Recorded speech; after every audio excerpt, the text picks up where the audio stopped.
فرمایا جناب رسالت مآب صلی اللہ علیہ وسلم نے ان اللہ عز وجل، بے شک اللہ عز وجل اختارنی، ساری کائنات میں سے مجھے چنا، مجھے پسند فرمایا، مجھے منتخب، واختار علی اصحابی، اور میرے صحابہ کو اللہ تبارک و تعالیٰ نے چنا، پھر ان میں سے کچھ کو میرا وزیر بنایا،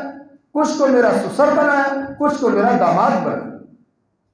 آپ کو پتہ ہے تفصیل کی ضرورت نہیں۔ حضرات شیخین جو ہیں وہ آپ صلی اللہ علیہ وسلم کے سسر ہیں، اور حضرات جو حضرت سیدنا عثمان اور حضرت علی رضی اللہ تعالیٰ وہ آپ صلی اللہ علیہ وسلم کے داماد۔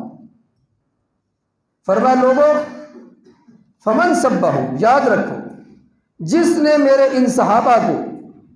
ان کو گالی دی، ان کو برا بھلا کہا، ان کی توہین کی، ان کی شان میں کوئی بکواس کی، تو سن لو فعلیہ لعنت اللہ، اس پہ خدا کی لعنت ہو، والملائکہ، اس پہ فرشتوں کی لعنت ہو، والناس اجمعین، اس پہ ساری روح زمین کے انسانوں، جن اور ملائک کی لعنت ہو۔